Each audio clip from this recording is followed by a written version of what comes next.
नमस्ते दोस्तों, RV coaching classes में एक बार फिर से आपका हार्दिक अभिनंदन है।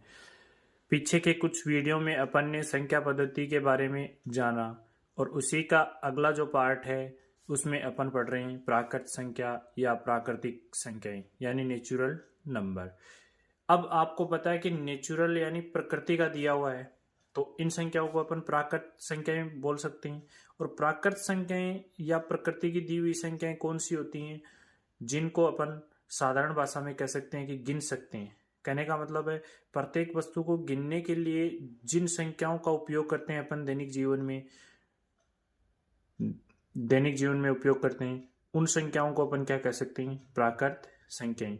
जैसे जिन वस्तुओं को अपन गिन सकते हैं, तो गिनने वाली वस्तु क्या होगी, एक से स्टार्ट होगी और कहां तक जाएगी, अनंत तक। तो अपन डेफिनेशन लिख सकते हैं प्राकृत संख्या की, जिन संख्याओं को अपन गिन सकते हैं। तो लिखो मेरे साथ साथ, आप लिखिए। अब ऐसी संख्याएं,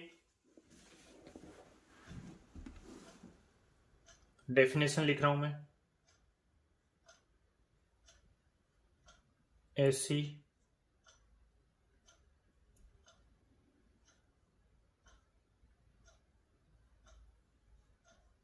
संख्या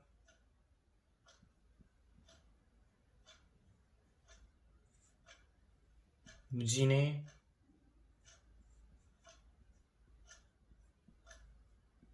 गिनने या गणना, एक ही बात है वो,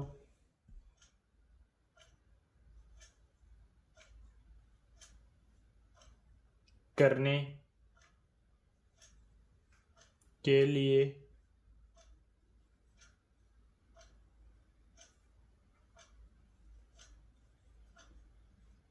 प्रयोग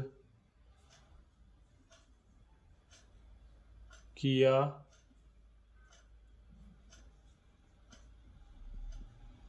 जाता है। ये तो हो गई इसकी डेफिनेशन। अब देखिए दोस्तों, ये गणना कहां से प्रारंभ करते हैं, प्रारंभ अपन एक से करते हैं, ना कि जीरो से प्रारंभ करते हैं। तो अपन एक से प्रारंभ करते हैं और कहां तक जा सकते हैं, जहां तक हम वस्तुओं को गिन सकते हैं। यानी जितना हम गिन सकते हैं, जितनी हमें संख्याओं का ज्ञान है वहां तक गिन सकते हैं। और उसके आगे अपन को ज्ञान नहीं है तो उनके आगे अपन उन संख्याओं को नहीं गिन सकते। तो अपन कह सकते हैं एक से प्रारंभ होकर ये अनंत तक जा सकती हैं। कहां तक जा सकती हैं, अनंत तक। तो अपन इसका दूसरा पॉइंट लिखेंगे, इन संख्याओं को, इन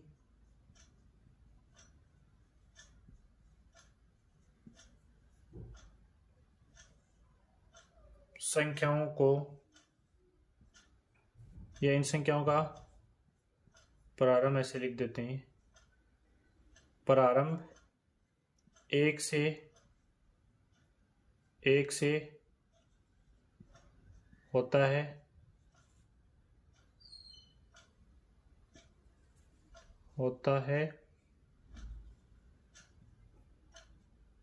एवं कहां तक जाती हैं, अनंत तक जाती हैं।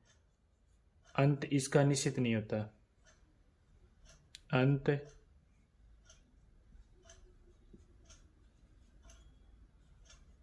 निश्चित नहीं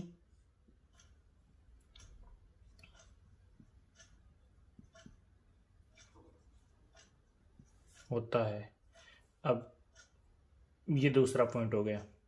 अब तीसरा पॉइंट, इन्हें किन से दर्शाते हैं, नेचुरल नंबर है तो इसको एन से दर्शाते हैं, प्रकृति का दिया हुआ नंबर है तो इसको किससे दर्शाते हैं, एन से। तो इन संख्याओं को, इन संख्याओं को कैपिटल एन से दर्शाते हैं, एन से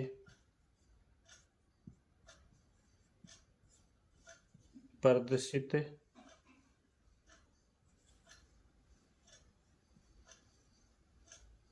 करते हैं।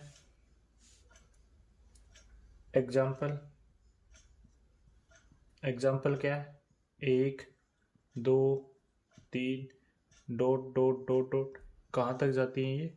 अनंत तक, इन्फिनिटी यानी अपरिभाषित तक। अब देखिए दोस्तों, इसके बाद अपन पढ़ेंगे दूसरा टॉपिक है वो पूर्णांक पढ़ लिया अपन ने। अब बचा है पूर्ण संख्या। कौन सी संख्या? पूर्ण। अब आपको पता है कि जो संख्याएं अधूरी है उनको पूर्ण करने के लिए किसकी जरूरत पड़ेगी? अब बताओ, संख्याएं एक से प्रारंभ होकर आपने कहाँ तक बताए थे? प्राकृत संख्याएं अनंत तक बताई थी ना। अब अनंत तक वो संख्याएं अपन लिख दी थी, यह है पूर्ण संख्याएं, जिन्हें अपन इंग्लिश में क्या कहते हैं? Whole number. क्या कहते हैं? Whole number. अब जो ये होल नंबर है इसको अपन किससे दर्शाएंगे? W से दर्शाएंगे। अब पूर्ण कब होंगी? जब ये संख्याएं एक प्राकृत संख्याएं जो एक से प्रारंभ होकर अनंत तक जाती हैं, इसमें किसकी कमी दिख रही है आपको? जीरो की कमी दिख रही है। तो इस जीरो को यदि इन संख्याओं में अपन शामिल कर देंगे तो वो पूर्ण संख्याएं कहलाएंगी ना।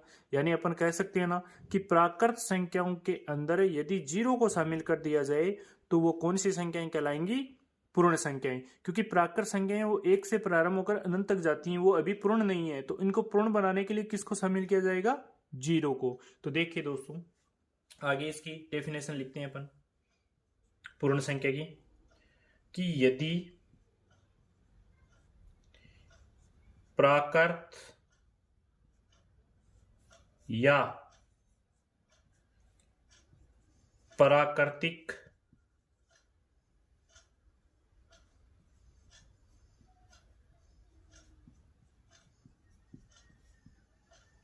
संख्याओं में शून्य को शामिल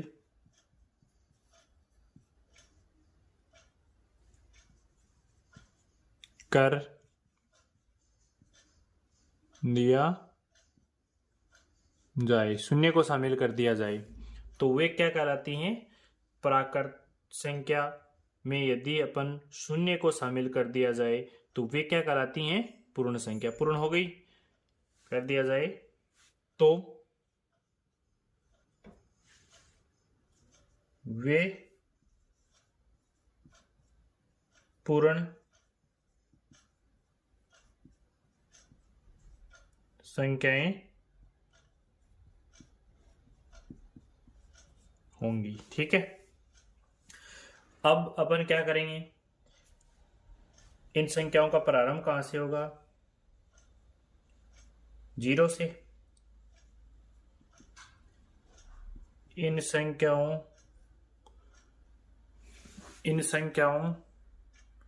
का प्रारंभ कहां से होगा?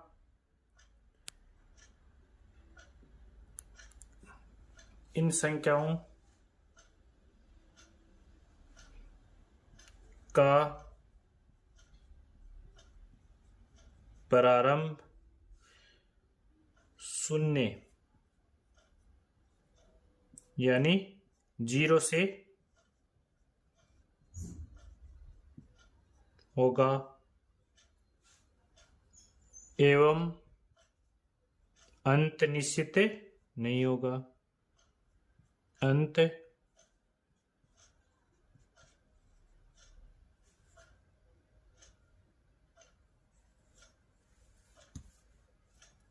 अंत क्या नहीं होगा? अंत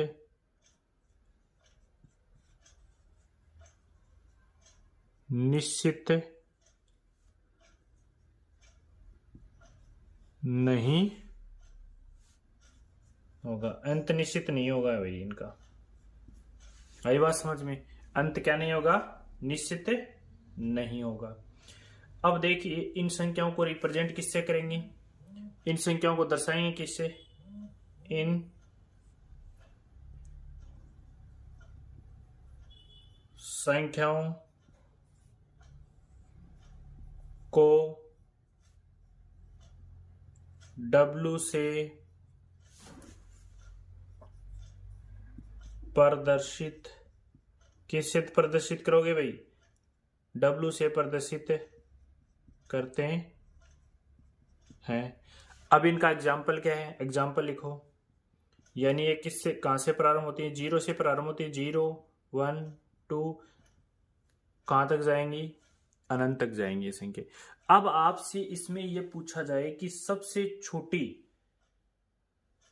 छोटी भाज्य संख्या कौन सी होती है, सबसे छोटी इसमें पूर्ण संख्या कौन सी होती है, सबसे बड़ी प्राकृत संख्या क्या होती है, सबसे छोटा धनात्मक पूर्णांक क्या होता है, सबसे बड़ा धनात्मक पूर्णांक कौन सा होता है, वो सारी बातें अपन ने पीछे के जो वीडियो है उनमें देखी है। लेकिन अब जो आगे के वीडियो में अपन देख रहे हैं वो ये बातें देखेंगे कि भाज्य संख्याएं कौन सी होती है, अभाज्य संख्याएं कौन सी होती है, ताकि आगे की जो एग्जाम है उसमें अपन अच्छे तरीके से हर एक क्वेश्चन को कवर कर सकें। तो बढ़ते हैं अपन आगे। देखिए दोस्तों, इस वीडियो को आप ज़्यादा से ज़्यादा शेयर कीजिए ताकि इस वीडियो का लाभ प्रत्येक बच्चा ले सके, और हमारे चैनल को ज़्यादा से ज़्यादा लाइक, सब्सक्राइब और शेयर कीजिए। धन्यवाद। आगे का जो वीडियो है आपको कंटिन्यू मिलता रहेगा, तो देखिए।